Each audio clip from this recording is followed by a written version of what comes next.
사실 우리가 신앙생활 하면서 중요한 것이 이렇게 행복하면 얼마나 좋겠어요. 그죠? 행복하고 사랑 가운데, 은혜 가운데, 우리 교회는 참 행복해요. 신앙생활 너무 즐겁습니다. 이러면 얼마나 좋겠어요. 그런데 예수 믿어도 행복하지 않은 이유가 뭘까요? 왜 그럴까요? 예배를 드리고 딱 돌아갈 때는 뭔가 마음의 기쁨과 이 행복이 넘쳐야 되는데 안 되는 이유가 뭘까요? 로마서에서는 안 되는 이유를 딱 두 개로 집어냅니다. 하나는 죄 문제를 해결하지 못해서 그렇고, 또 하나는 율법에 너무 얽매여서 살기 때문입니다 라고 로마서는 계속 우리에게 지적을 하고 있습니다. 우리가 지금 드디어 7장까지 왔는데요, 1장부터 5장까지에 계속돼서 강조하는 내용이 뭐였습니까? 죄. 모든 사람이 죄를 범하였음에 하나님의 영광, 다시 말하면 행복과 즐거움에 이르지 못하더라, 이렇게 진단하고요. 아니 그냥 그거 행복과 즐거움에 이르지 못할 정도가 아니라 이 죄를 해결 못해서 죽음에 이를 수밖에 없더라. 그래서 예수 그리스도로 말미암아 의롭게 되고 구원을 얻고 하늘의 백성이 되었다. 뭐 이런 내용이 우리 5장까지 쭉 내용이었습니다.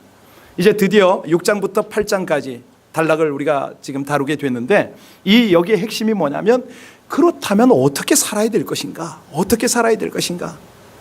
구원받은 백성이 사실은요, 이제는 하늘 속한 사람처럼, 아니 하나님 나라의 새하늘과 새 땅이 예비되어졌는데 그곳에 사는, 그 천국에 올라가서 사는 것은 의심할 나위가 없어요. 확정이에요. 그러려니까 이 땅에서 그곳에 사는 연습을 좀 해야 되는데, 천국에 가는 동안 하나님의 백성다운 거룩한 삶을 살아야 되겠는데, 왜? 하나님이 거룩하니까 그분과 함께 있으려면 그렇게 살아야 되거든요. 이게 되느냐? 그래서 하나님의 방법은 성화를 시켜간다. 거룩하게 점점 만들어 간다는 거죠. 누구를요? 저와 여러분들을. 자, 이게 한순간에 이루어지질 않습니다. 우리가 이 땅을 하직하는 날까지 계속해서 이거는 풀어야 할 과제고 숙제거든요. 하나하나 이루어갑니다. 오늘 7장 1절부터 6절까지를 읽으면서 여러분 어떤 느낌을 받으셨어요? 무슨 남편이 나오고 아내가 나오고 율법이 나오고 묶임이 나오고 이런 얘기를 들으면서 어떤 기분입니까? 사실 이게 간단하게 해석되어질 그런 내용이 아닙니다. 그러나 성령께서 여러분의 마음과 눈과 귀를 열어주시면 오늘 깊은 통찰력과 함께 풍성한 은혜를 깨닫게 되실 줄 믿습니다. 그렇습니다. 자, 오늘 그렇게 도입 부분을 이렇게 좀 설명을 할 텐데요, 예전에 아주 엄격한 남편들이 있던 집안들 기억나세요? 한국에 그런 집들이 많았습니다. 완고하다고 그러죠. 어느 남편이요, 완벽을 추구했어요. 하여튼 여러 가지 규칙과 법을 정해놓고 아내에게 그대로 따르도록 강요를 한 거예요. 근데 이 여인의 입장에서 가만히 생각해 보니까 이건 남편이 아닌 거죠. 한마디로 짐승이에요. 얼마나 심한지 아내를 식모처럼 노예처럼 그렇게 부렸습니다. 남편이란 사람이 규칙을 정해놓고 조금만 어기면 그날은 완전히 그냥 전쟁터가 되는 날이에요. 집안일도 그렇고 하다못해 밥을 제끼 안 주거나 이게 마음에 안 들면은 그날은 큰 소리가 납니다. 심지어는 죽도록 매를 맞습니다. 가령 일터에서 돌아왔는데 씻을 물을 제때 제 온도에 안 놨다, 그러면 동네방네 떠나가라고 고함을 질렀어요. 그러니까 이 아내가 살아날 방법은, 고생하지 않을 방법은 남편이 정해놓은 규칙을 제대로 지키는 건데 이게 될 방법이 없는 겁니다. 불가능한 거죠. 그래서 가만히 지난 날을 돌아보니까 처음에 결혼할 때는 이게 하루 이틀이면 끝나겠지, 변화가 오겠지, 인내하면 되겠지, 애 낳으면 되겠지, 계속 기다렸는데 이게 안 됩니다. 갈수록 고생스러운 거예요. 도저히 안 돼서 이제는 이혼을 해야겠다 생각을 해봤지만은 이것도 마음대로 안 됩니다. 왜냐하면 완고한 친정집의 아버지가 너 가족의 명예를 더럽히고 돌아오면 당장 쫓겨날 줄 알아, 이런 식으로 하니까 이건 이혼도 꿈도 못 꾸고요. 어쩔 수 없이 이렇게 살아야 됐습니다. 여러분, 이때 최후의 해결책이 뭘까요? 남편이 죽기를 바라는 거죠. 저거 언제 죽나? 근데 매일 보니까 이 남편이요, 남들은 흔하게 걸리는 감기도 안 걸리는 거예요. 이게 도대체 대책이 않습니다. 그러니 소망은 없고 매일매일 지옥 같은 생활을 하는 거죠. 자, 이 아내의 소원이 뭐라고요? 남편 죽는 겁니다. 왜? 남편이 죽어야 더 이상 이게 괴로움을 안 당하고 매를 안 맞으니까. 여러분, 이게 이제 가정생활할 때 묶인 건데요. 사실은 사람, 남편 잘못 만나서 묶일 때 이럴 때가 있어요. 그런데 이게 사람한테 묶여서 그렇죠. 사단에게 묶이면 어떤 일이 벌어지는지 아세요? 여기서 발전하면 이제 바로 사단에게 묶이는데, 자, 뭐 종종 정신적으로 묶입니다. 감정적으로 정상적인 상태가 되질 않아요. 우리 주변에 그런 분들 많이 있죠? 또 이게 당대에 끝나면 얼마나 좋겠어요. 유전이 됩니다. 이 자식 때까지 그대로 보지도 않았는데 어떻게 그렇게 잘 따라하는지 모르겠어요. 결혼 깨지고 가정 파괴되고 가족끼리 멀어지고 뭐 이렇게. 근데 이게 어디까지 후유증이 나타나냐면 재정적으로 계속 압박을 받아요. 뭐가 안 돼, 안 풀려, 묶여. 사고가 겹쳐요. 예기치 않은 사고, 뭐 이런저런 것들이 뭐 우한들이 끊임이 없네. 자, 이런 것들이 바로 악한 사단에게 묶이는 건데요. 자, 이제 이 묶임을 가장 기본적인 것부터 우리가 해결을 해야 됩니다. 이제 묶임에서 풀어야 되는데 어떻게 풀고 어떻게 자유함을 누리느냐, 오늘 주제가 되겠습니다. 오늘은 사단에게 묶이는 것, 그거는 이제 좀 제쳐놓고 나도 근본적인 거죠. 신앙생활하는데 우리가 하나님의 법에, 율법에 묶였어. 이게 기도 안 찬 거예요. 가장 기본적인 게 해결이 안 되고 있어요. 율법의 역할이 뭘길래 여기 남편까지 예를 들면서 남편을 등장시키면서 남편이 죽고 이 아내가 재혼하는 것까지 다루는가? 여러분, 여기 성경에는 뭐라고 그랬냐면 그 폭군 남편이 죽고 정말 사랑해주는 남편, 새로운 남편과 사는 방법을 지금 가르쳐 주거든요.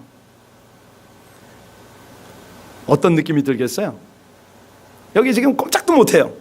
매정하고 엄격하고 두려운 남편이라도 이게 남편인지라 이 남편이 살아있는 동안에는 다른 남자에게 가면 간음하는 여자, 음녀가 된다고 오늘 성경은 말합니다. 자, 이거를 이렇게까지 강조하시면서 하나님이 오늘 우리에게 교훈하시는 교훈의 목적은 뭘까? 뭘 기대하실까? 사실이요, 여기 율법에 대한 것을 우리가 조금 더 깊이 있게 깨달아야 됩니다. 뭐가 율법입니까? 율법 모르세요? 예, 하나님이 정한 법이죠, 그죠? 네, 뭐 십계명도 있고 여러 가지가 있어요. 자, 그러면 율법을 지켜야 됩니까? 말아야 됩니까? 왜 지금 이 율법을 묶는다고 표현을 할까요? 어떻게 해야 자유함을 얻을까요? 오늘 2절과 3절 다 함께 다시 한번 봉독하겠습니다. 2절에서 3절입니다. 시작. 남편 있는 여인이 그 남편 생전에는 법으로 그에게 매인바 되나 만일 그 남편이 죽으면 남편의 법에서 벗어나느니라. 그러므로 만일 그 남편 생전에 다른 남자에게 가면 음녀라. 그러나 만일 남편이 죽으면 그 법에서 자유롭게 되나니 다른 남자에게 갈지라도. 그렇습니다. 이 여인의 소원은 꿈에도 남편이 죽는 겁니다. 자나 깨나 앉으나 서나 오늘이나 내일이나 언제나 죽을까? 근데 이 남편이 죽질 않아요. 그러면 벗어나는데 어떻게 벗어나느냐? 어떻게 하면 벗어날까요? 한마디로 자기가 죽는 방법밖에 없습니다. 자기가 죽는 거예요. 죽으면 다 해결이 된다고 오늘 1절에 써 있잖아요. 1절 한번 다시 한번 읽고 돌아올까요? 같이 1절 읽겠습니다. 시작. 형제들아, 내가 법 아는 자들에게 말하노니 너희는 그 법이 사람이 살 동안만 그를 주관하는 줄 알지 못하느냐? 맞죠? 남편이 죽으면 끝난다는 거예요. 그런데 남편이 안 죽으니까 내가 죽는 수밖에 없어요. 여기 본문에서 이제 남편을 잘 구별하셔야 됩니다. 계속 거기 매여 있으면 안 됩니다. 율법으로 넘어가셔야 돼요. 여기서 남편이라고 표현한 건 율법인데, 율법. 그러면 아내는 누굴까요? 세상 사람, 성도, 인간을 말합니다. 아시겠죠? 아내. 진짜 아내가 아니고 우리 성도들을 말합니다. 자, 그래서 아내인 우리가 폭군 율법이 정해놓은 규칙을 다 지킬 수 없다, 불가능하다. 그래서 이것 때문에 바로 지옥 생활을 우리가 하고 있는데, 이 율법이라는 것이 언제 사라질 수 있느냐? 아닙니다. 한번 하나님이 정한 거는 변함이 없어요. 끝까지 갑니다. 언제까지요? 주님 다시 오실 때까지.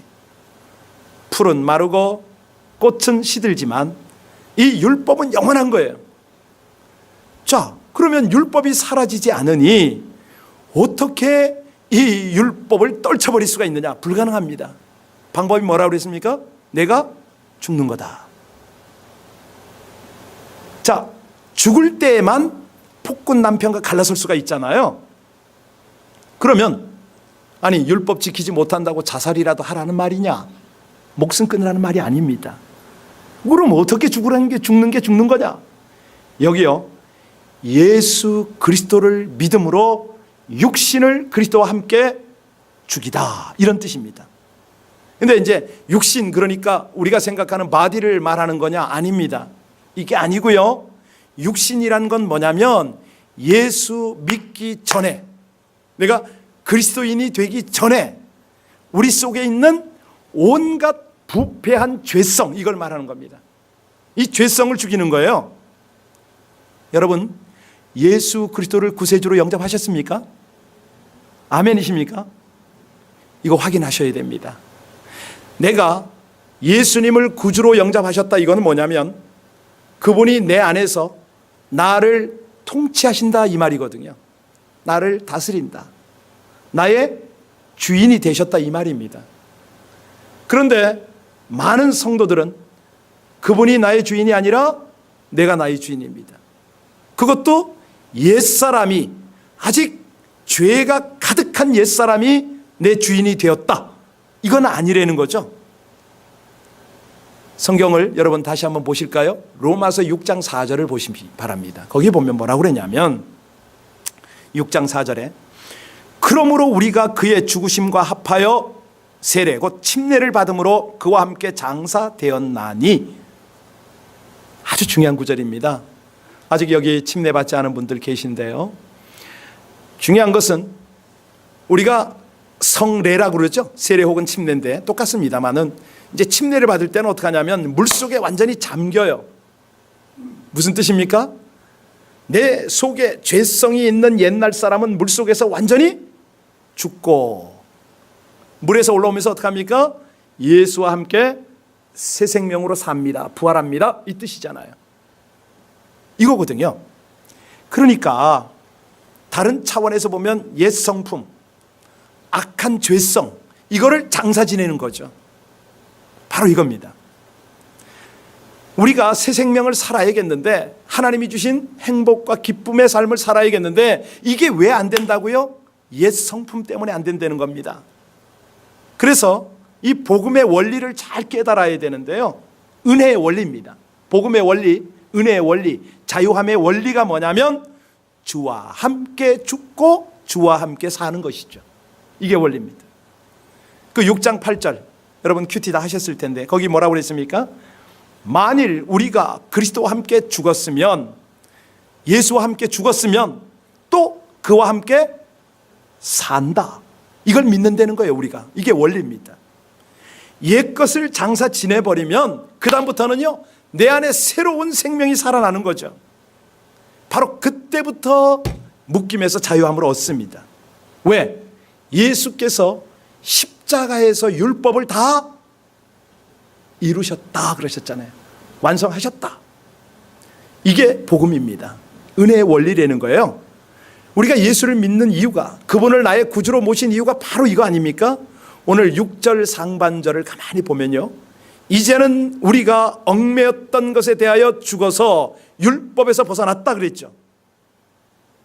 이게 무슨 의미입니까? 6절 띄워주세요.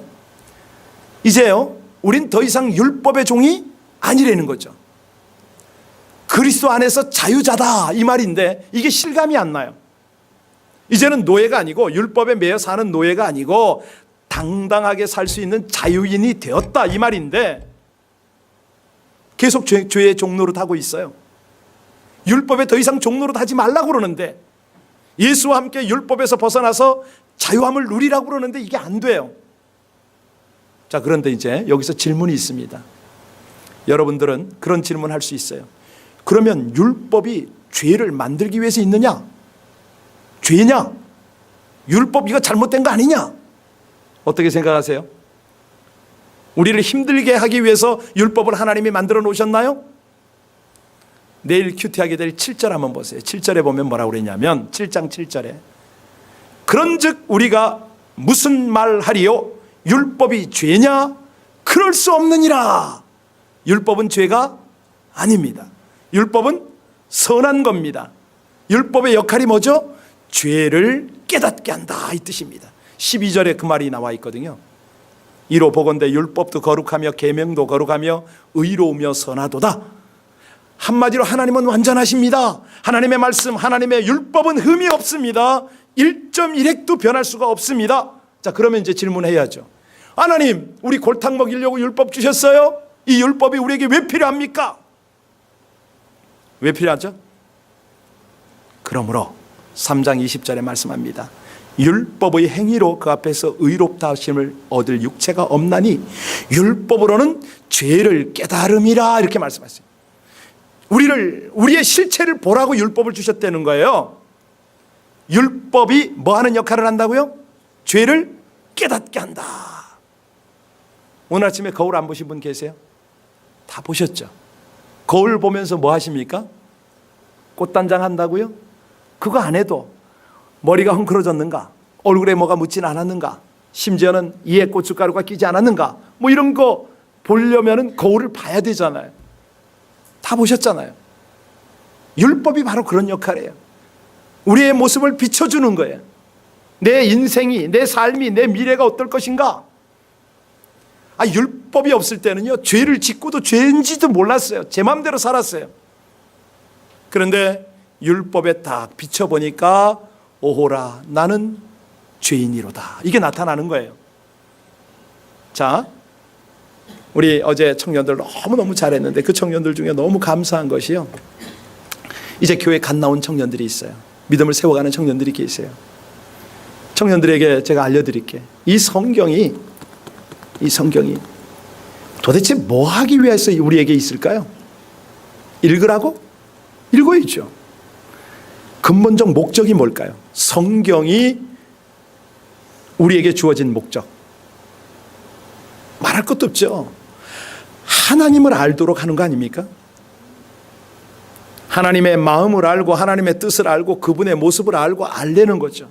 그럼 알아서 뭐 하게요? 하나님을 알아야 비로소 그의 백성된 삶을 살 거 아닙니까? 디모데후서 3장 15, 16, 17절에 보면 모든 성경은 하나님의 감동으로 된 것으로 교훈과 책망과 바르게 함과 의로 교육하기에 유익하니, 우리에게 바른 삶을 사는 지침서라는 거예요. 내비게이션이에요. 그렇죠? 우리의 갈 길을 알려주십니다. 하나님의 말씀은요, 우리 인생의 지도, 내비게이션의 역할을 하는 거예요. 자, 어떤 길입니까? 제일 중요한 구원의 길 알려주시고요. 또요, 우리의 삶에 승리하는 방법을 제시하는 겁니다. 그런데요, 아주 중요한 거 하나 놓치면 안 됩니다. 이 성경이 아무리 기가 막힌 교훈이 있고 지혜가 있고 깨달음이 있다 하더라도 이 속에서 생명이 나오냐, 이거예요. 생명은 아닙니다. 이건 분명합니다. 자, 성경책을 가령 주석서를 비롯해서 어마어마한 자료를 집안에 가득 갖다 놨다, 이거예요. 그것이 우리에게 생명을 주냐고요? 아닙니다. 만약에 그런 자료들이 성경이 생명을 준다면 가득 쌓으면 될 거 아니에요. 그건 아니고요. 중요한 것은 지도의 역할밖에는 안 합니다. 생명을 얻는 방법을 제시해 주지만 자체는 주지 않아요. 자, 그러면 누가 생명을 줍니까? 그렇죠. 근원이죠. 근원. 그 근원이, 그분만이 생명을 주는데, 오늘 4절 보시기 바랍니다. 4절을 보시면 바로 그 내용이 나오죠. 우리 4절 다 같이 읽겠습니다. 시작. 그러므로 내 형제들아, 너희도 그리스도의 몸으로 말미암아 율법에 대하여 죽임을 당하였으니 이는 다르니 곧 죽은 자 가운데서 살아나신 이에게 가서 우리가 하나님을 위하여, 여기 보면 율법이 두 번째 하는 일이, 첫 번째는 죄를 깨닫게 하고 두 번째 하는 일은 우리를 그리스도와 합하게 합니다. 그리스도께 인도를 하는 거예요. 여기 다른이라고 나왔죠. 다른이. 이분이 누굽니까?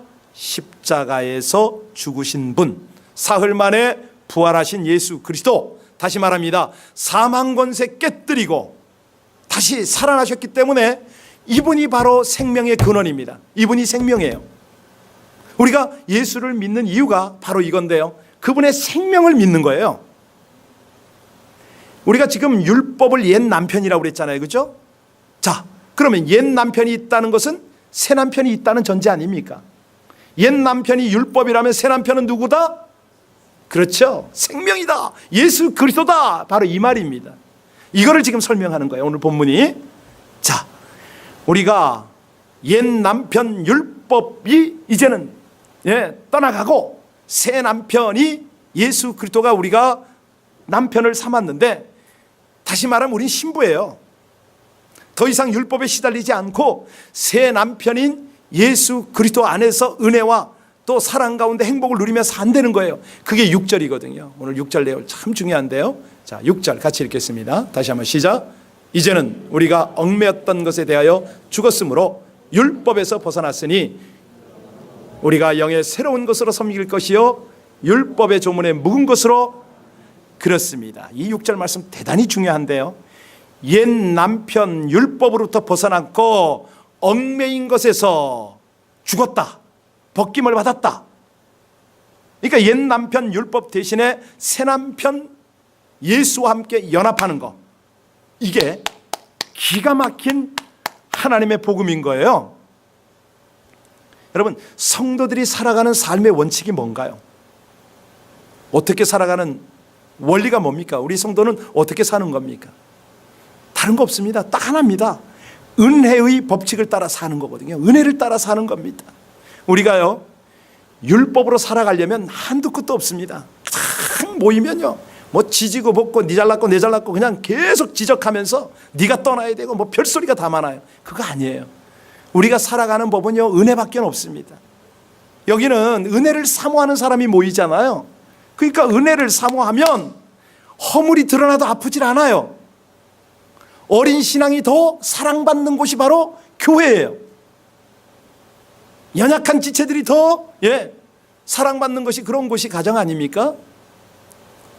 어제도 그냥 크게 은혜 받은 그 이유가 딱 그거예요. 너무 솔직하게 자기 신앙을 드러냈거든요. 그랬더니 기성교인들이 거기에 신선한 충격을 받은 거예요. 맞아, 저게 신앙이지. 잘 모르겠다고 내가 교회를 나왔는데 모르겠다는 거예요. 그거 맞잖아요. 정말 그렇습니다. 법으로 사는 교회, 법으로 사는 가정, 평화가 있을까요? 없습니다. 그런 엄격한 데는요, 자식이 더 삐뚤어져요. 엄격한 교회는요, 더 성도들이 방황을 해요. 그런데 은혜로 살면요, 행복합니다. 거기는 용서가 있고 평화가 있죠. 바로 이거 아닙니까? 우리가 하나님을 믿고 예수님을 믿는 이유가 뭐라고요? 은혜 때문에, 그분의 은혜 때문에. 우리 하나님 자식이라면 끝까지 속아주고 참아주고 끝까지 기다립니다. 여러분, 철없을 때요, 여기서 우리 청년들한테 내가 우리 기성세대 좀 안내를 해줄게. 기성세대들이 옛날에 용돈이 필요하면 엄마한테 가서 뭐라 그랬는지 알아요? 엄마, 영어 사전 사야 되는데 돈 좀 주세요 그러거든. 그럼 엄마가 얼마냐? 없는 돈에 박박 긁어서 주거든. 근데 그 다음 날 가서는 그래요. 엄마 또 책 사오라고 그러는데 딕셔너리 사야 되는데 돈 좀 주세요. 이 3일째 되는 날 이제 또 사야 되냐? 엄마 하나 더 사야 돼. 그게 뭐냐? 콘 사이즈 사야 된다고. 기성세대들이 엄마를 그렇게 속였어요. 그냥 한 권 사는데 말이야 3번씩 사야 된다고 그러고 그거 갖다가 막 만화방에 가고 용돈 쓰고 막 그랬거든. 웃으시는 집사님들은 다 찔림이 있는 거예요. 속아주는 거예요. 왜? 은혜가 있고 사랑이 있기 때문에. 만약에요, 너무 자녀들을 공의와 법으로 다루면 이 아이들은 어떻게 됩니까? 가출해버리죠. 이 집에 들어가기 싫으니까 방황하죠. 예, 여러분 뭐가 진정한 힘인지 아세요? 죽일 수 있는데 죽이지 않는 거예요. 이게 힘인 거예요. 아시죠? 때릴 수 있는데 안 때리는 거예요. 이게 힘인 거예요. 이게 바로 한마디로 말하면 은혜를 베풀 줄 아는 거, 이게 참 힘입니다. 그런 사람 보면은요 너무나 존경스러워요. 그런 사람 보면은 너무 감사한 거예요. 다 아는데 모든 것 다 할 수 있는데 끝까지 참아내고 품어내는 거예요. 우리 하나님의 사람들 가만히 보세요. 참 어리석은 것 같아. 미련한 것 같고 너무 착한 것 같아. 과연 그럴까요? 아니에요. 분명한 삶의 원칙이 있으면 이게 되는 거예요. 우리는 하나님의 은혜로 살아간다는 거죠. 하나님의 사랑 가운데 살아간다는 거죠. 그러기 때문에요, 와, 매인 것 같은데 자유한 거예요. 그 속에 바로 여기에 자유함이 있어요. 여기 은혜가 있는 거예요. 그 어른들은 다 알지만 미우라 아야코라고 있어요. 일본의 아주 유명한 빙점의 저자죠. 이 자매가 자기 결혼 생활에 관한 내용을 부부 이야기라고 수필을 썼거든요. 그 책 내용에 보면 그런 구절이 나와. 나는 가정생활에서 좀 칠칠치 못한 면이 많다. 외출해서 돌아오면 코트도 모자도 머플러도 거의 제자리에 갖다 놓는 법이 없다. 코트가 어디 있는지 다 잊어버린다. 그리고 나는 계단을 급히 뛰어 올라간다. 왜냐하면 조금이라도 빨리 남편의 얼굴을 보고 싶어서. 이거거든요. 이게 어떤 법이나 질서나 여기 얽매이지 않는다는 거예요. 그냥 자유함을 누린다는, 행복을 가꾸는데 포커스 맞춘다는 거죠. 여러분 오늘 6절에도 보면요, 여기 율법 조문에 묵은 것으로 아니한다. 바로 이거 아닙니까? 이런 것들은 내가 다 장사 지내버린다, 초월한다, 이 뜻입니다. 초월한다. 6절 다시 한번 읽겠습니다. 시작. 이제는 우리가 얽매였던 것에 대하여 죽었으므로 율법에서 벗어났으니 이러므로 우리가 영의 새로운 것으로 섬길 것이요 율법 조문에 묵은 것으로, 한마디로 말하면 성령이 주시는 영의 새로운 정신, 이거를 가져야 묶임에서 자유함을 갖는다는 거예요. 율법이 더 이상 나를 묶을 수가 없다. 성령의 충만함을 내가 누리면, 이거에 대한 이제 논란이 참 많죠. 성령 충만이 뭐냐? 뭐 신비한 체험이다, 은사들을 받는 거다, 뭐 이렇게 말하는 이들도 많아요. 그래서 성령 그러면 뭐 이상한 쪽만 집중하는 분들이 있어요. 그런데 아닙니다. 성령의 가장 큰 역사는 뭐냐면 성령의 능력으로 마음이 바뀌는 거 아니에요? 사람이 바뀌는 거죠. 여기 계신 분들이요, 변화 일어나길 기대하지 마세요. 아무도 안 변해. 딱 하나 변화하는 방법이 있으니 뭐라고요? 성령의 역사죠. 그밖에 없는 거예요. 오순절 마가 다락방에서 성령의 역사는 크고 바람 같은 소리와 함께 불 같은 것이 혀같이 갈라지면서 사람 머리에 임하더라. 그랬더니 방언이 터지고 예언이 터지고 뭐 역사가 나타난 거예요. 근데 진정한 성령의 역사는 바로 그 다음입니다. 사람들이 이거 놓치고 있는데요, 그 다음 역사가 뭐죠? 죽음도 두려워하지 않는 담대함, 바로 이거거든요. 죽으면 죽으리라 복음을 전하러 나가는 거예요. 왜? 성령께서요, 이 마음을 완전히 바꿔놓으니까 더 이상 내가 유대인이고 내가 이방인이고 뭐 여기에서 연연하지 않아요. 이방인 유대인 하나가 되어버려요. 하나님의 백성이 되는 거죠. 죽으면 죽으리라 나가는 거예요. 완전히 새 사람이 된 거죠. 왜? 성령으로 마음이 달라졌기 때문에. 바로 6절의 내용이 바로 그겁니다. 여기 율법 조문이나 그 폭력 남편에게 묶이지 않는다는 거예요. 죽음의 권세, 이것도 두렵지 않다는 거죠. 이제는 율법쯤이야 내가 넉넉히 감당한다는 겁니다. 로마서의 결론으로 갈 때 12장 2절에 그런 말씀이 있잖아요. 너희는 이 세대를 본받지 말고 오직 마음을 새롭게 함으로 변화를 받아 하나님의 선하시고 기뻐하시고 온전한 뜻이 무엇인지 분별하도록 하라 그랬거든요. 우리의 마음이 새로워지는 거예요. 막 세상 속에 살아도 어제 청년들처럼 세상 노래가 있지만 그 노래 속에 하나님의 마음을 싣고 우리의 신앙을 결단하면서 나가는 거예요. 사실은요, 가만히 생각해 보세요. 죄가 어디서부터 시작하죠? 우리 마음에서부터 시작하잖아요. 마음에서부터. 세상 속에서 시작하는 게 아니고 내 마음에서 시작을 해요. 거룩한 삶도 똑같습니다. 우리의 마음에서 시작이 되거든요. 내가 하나님을 따르고 주의 일을 하다 보니까, 말씀대로 살다 보니까, 와, 이게 뭐예요? 나도 모르.